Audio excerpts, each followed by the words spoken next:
UP board PCM में एक बार फिर से आपका स्वागत है।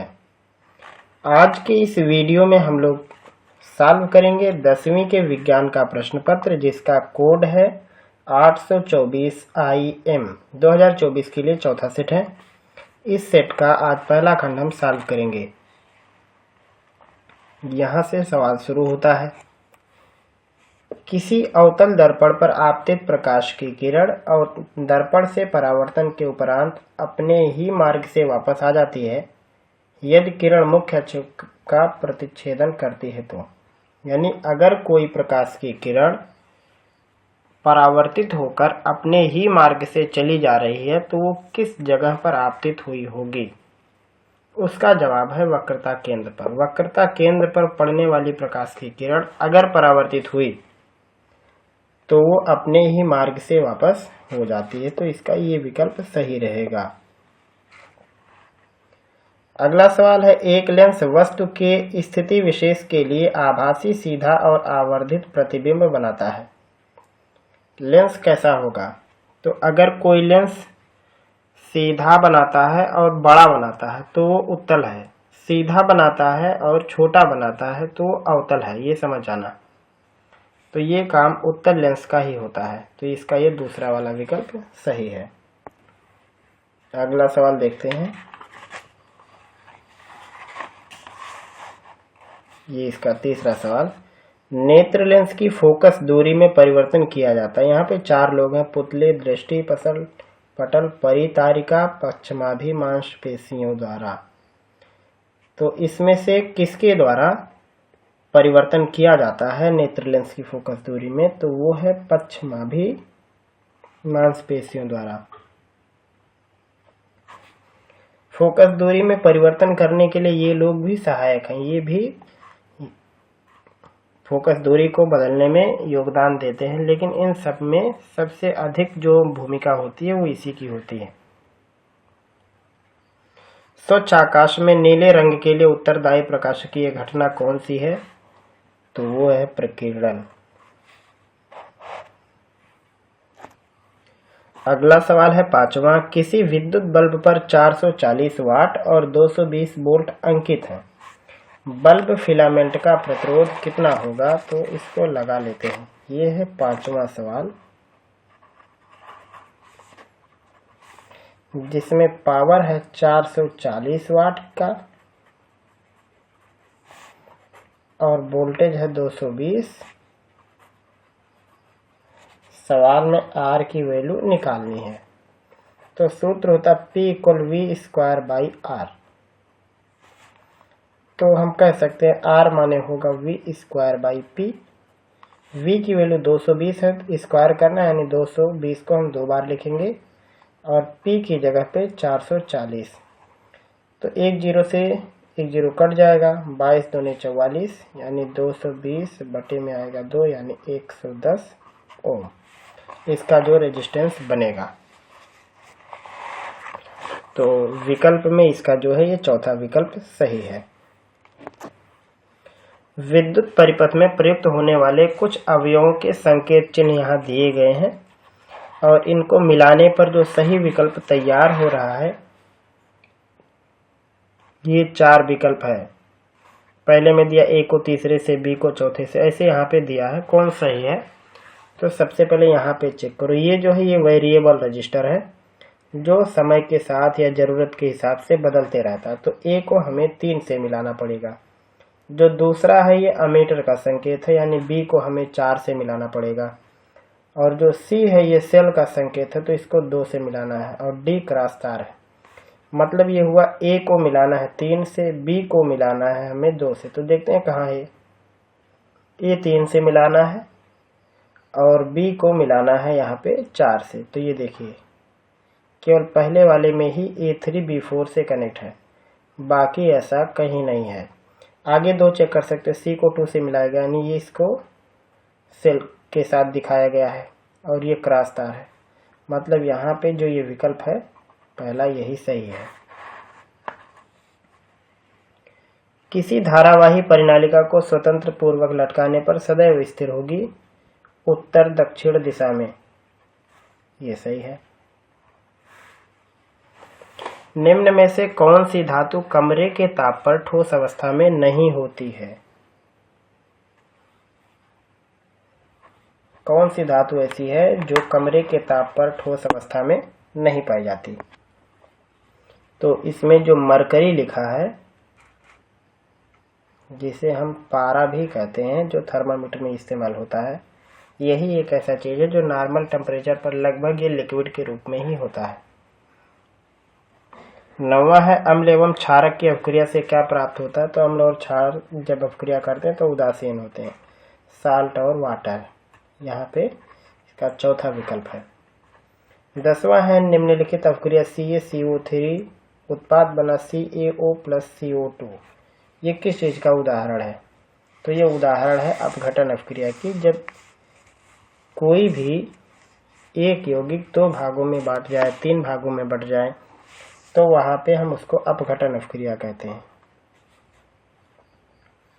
11वां है श्रृंखलन का गुण किस परमाणु में पाया जाता है? यानी एक से ज्यादा परमाणुओं के साथ जुड़ के चेन कौन बना सकता है?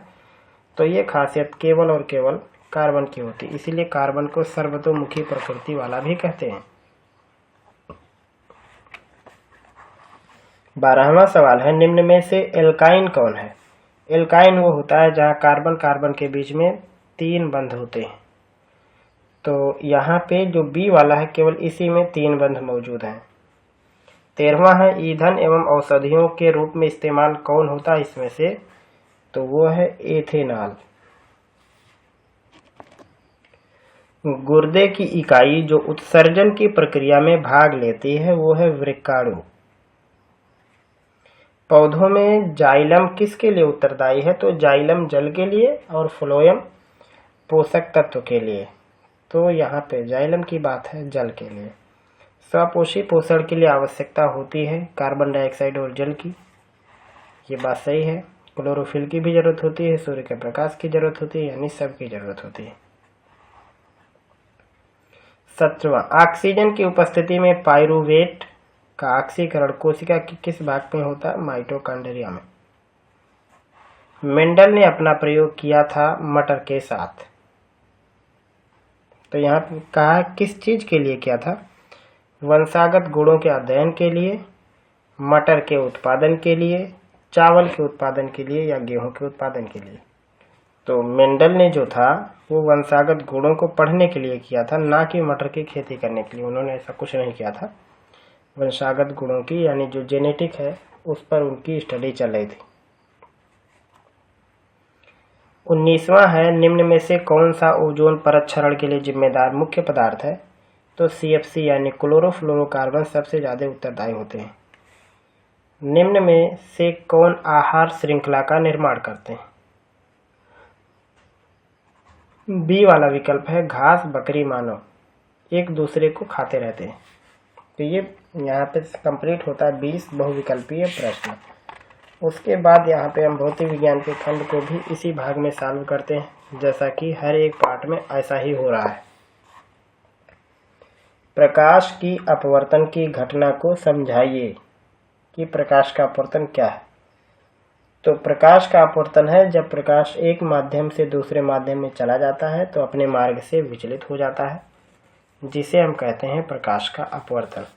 इसके 2 नियम हैं। पहला नियम यह है कि आपतित किरण, अपवर्तित किरण और आपतन बिंदु पर अभिलंब तीनों एक ही तल में होते हैं। दूसरा है आपतन कोण और अपवर्तन कोण की जो ज्या होती है यानी साइन वैल्यू, उसका अनुपात स्थिरांक होता है, जिसे हम अपवर्तनांक कहते हैं। इसको समझने के लिए आप हमारे लाइट चैप्टर को भी देख सकते हैं। लगभग मेरे ख्याल से 20 से 25 वीडियो इसी के ऊपर है।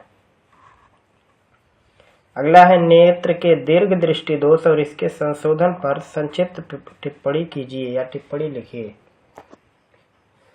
तो नेत्र के दीर्घ दृष्टि दोष में ये होता है कि किसी भी व्यक्ति को नेत्र के निकटतम बिंदु से आगे की वस्तु दिखाई देती है, यानी स्पष्ट दृष्टि की न्यूनतम दूरी और इन्फिनिटी के बीच के रेंज की चीज नजर आती है। जब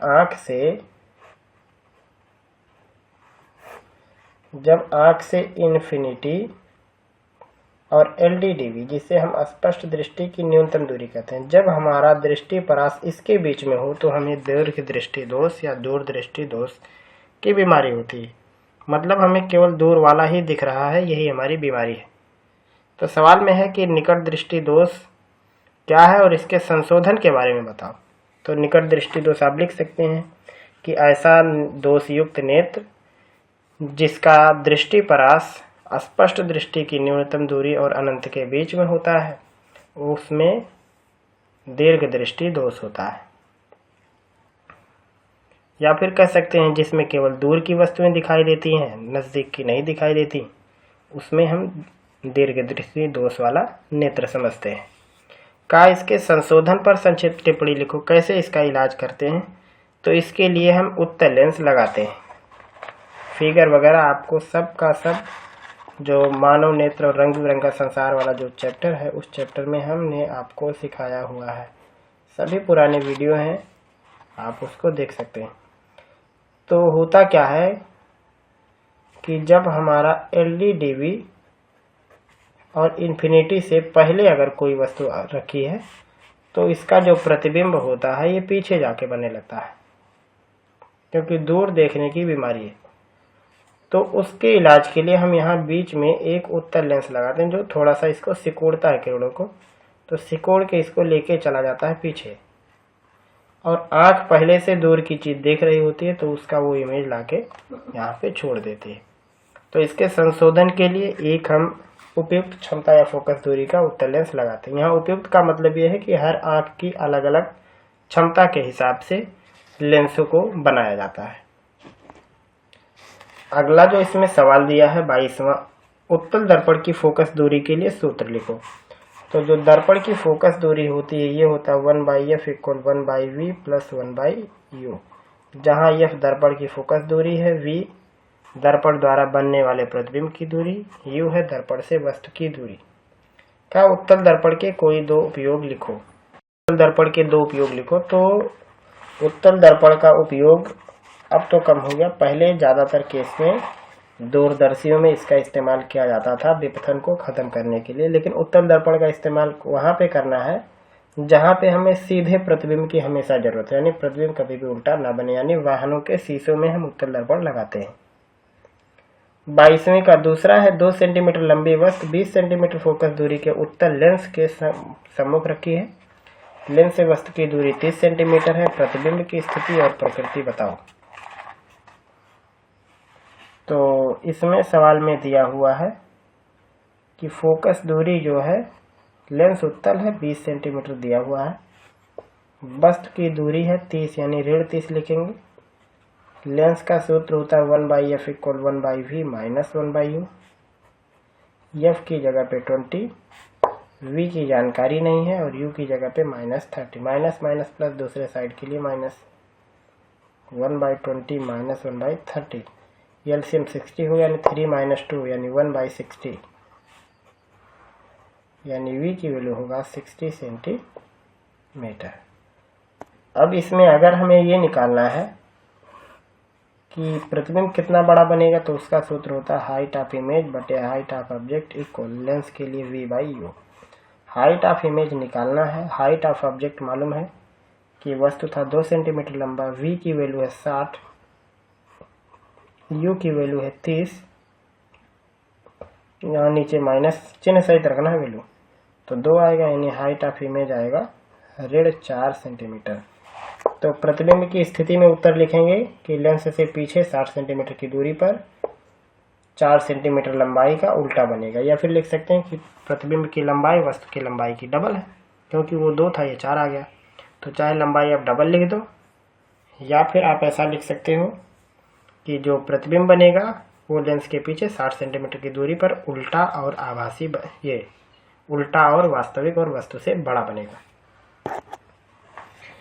अगला सवाल इसमें देखते हैं। सवाल इसमें है 24वां या 23वां है किसी चुंबकीय क्षेत्र में धारावाही चालक पर लगने वाला बल किन किन कारकों पर निर्भर करता है। तो चालक तार पर लगने वाला बल जो होता है, चालक तार की लंबाई पर, चालक तार से उस बिंदु की दूरी जहाँ पे हम निकाल रहे हैं वो दूरी पर भी निर्भर करता है, और चालक तार के क्रॉस सेक्शन एरिया पर भी निर्भर करता है, चालक तार में बहने वाली विद्युत धारा पर भी निर्भर करता है।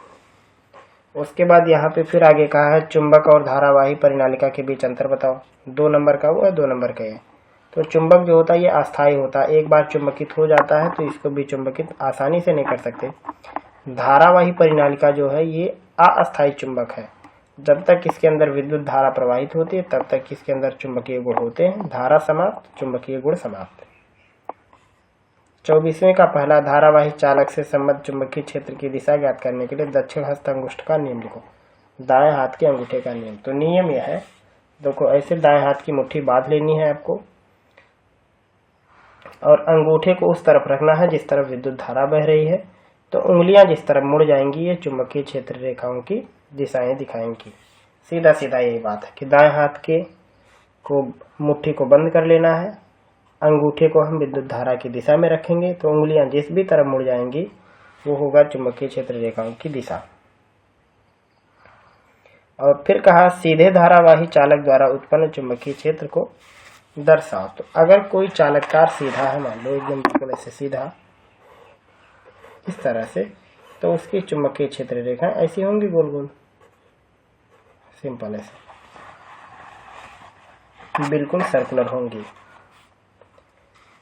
24वें का दूसरा दिया है, दिए गए परिपथ में ए एवं बी के बीच तुल्य प्रतिरोध और 5 ओम के सिरों के बीच विभवांतर की गणना करो। तो यहाँ पे आप देखो ये जो 4 ओम है ये 4 ओम है, दोनों पैरेलल हैं, और पैरेलल का जो जवाब होता है उनका गुणनफल बटे योगफल। तो 4 का गुणा 4 में 16 बटे 8 यानी 2। तो इसका टोटल वैल्यू हो जाएगा 2 ओम। ये 5 पहले से है, और 10 का 10 में गुणा 20 100, और 10 10 20 यानी डिवाइड करेंगे तो आएगा 5 5 5 10 2 12। टोटल हो गया प्रतिरोध 12, टोटल वोल्टेज 6। तो करंट हो जाएगा V/R यानी 6/12 यानी 1/2। तो यहाँ पे कुल जो धारा बनेगी वो बनेगी 1/2। लेकिन सवाल में इसमें पूछा था कुल प्रतिरोध, तो 12 ओम हो गया, और 5 ओम वाले में तो इसमें जो करंट आ रहा है 1/2 उसी से गुणा करेंगे, तो 5 × 1/2 यानी 2.5 एम्पियर। 24वें का दूसरा, विद्युत परिपथ में फ्यूज का क्या महत्व है। तो जब कभी भी विद्युत परिपथ में लघुपतन होता है तो उस समय एम्पियर का मान बढ़ जाता है, और एम्पियर का मान बढ़ने से जो परिपथ में फ्यूज लगे होते हैं वो पिघल के खत्म हो जाते हैं और विद्युत की आपूर्ति बंद हो जाती है। किसी मकान में कुल अवधार दिया हुआ है 22 वाट है। विद्युत आपूर्ति के लिए 220 वोल्ट विद्युत आपूर्ति 220 वोल्ट से की जाती है। मकान में प्रयुक्त फ्यूज का न्यूनतम अंक क्या होना चाहिए, यानी उसकी एम्पियर में रेटिंग पूछा है। तो आई की जो वैल्यू होती है P/V। तो टोटल वाट है 2200 और वोल्टेज है 220। इसको डिवाइड कर देंगे 220 × 10 यानी 2200, यानी सबसे उसका जो लीस्ट वैल्यू है वो 10 एम्पियर, यानी हमें उससे थोड़ा सा बड़ा रखना होगा। उसके बाद इसमें कहा विद्युत ऊर्जा का व्यावहारिक मात्रक क्या है, वाट है, या फिर बोलचाल की भाषा में यूनिट है। घरेलू विद्युत परिपथ में प्रयुक्त तारों के नाम, आवरणों और आवरण तारों के रंग लिखिए। तो ये पीछे के सेट में भी यही सेम प्रश्न आया है जहाँ पे हमने इसको सॉल्व किया है। तो ये था आज का पार्ट जिसमें हम सॉल्व कर रहे थे सेट 4 IM को। लेकिन जाते जाते हम आपको एक बात और बता दें, हमने पिछले लगभग 2018 से अब तक के लगभग सभी सेटों को हमने सॉल्व किया है, और साथ में जो आपके साइंस हैं, मैथ है, इसकी पूरी किताब की जो चैप्टर हैं जो पूरे किताब में, इसके चैप्टर वाइज आपको प्लेलिस्ट मिल जाएंगे, जिसमें जा करके आप हर एक चैप्टर के हर एक टॉपिक को सीख सकते हैं। और अगर आप 2018 से 2024 तक के सेटों को सॉल्व करते हैं तो उम्मीद है कि आप अपनी तैयारी काफ़ी बेहतर तरीके से कर सकते हैं। अगर आपका कोई भी सलाह सुझाव है तो आप हमसे पूछ सकते हैं, बता सकते हैं। फिर मिलेंगे हम लोग आगे के वीडियो में आगे के टॉपिक के साथ।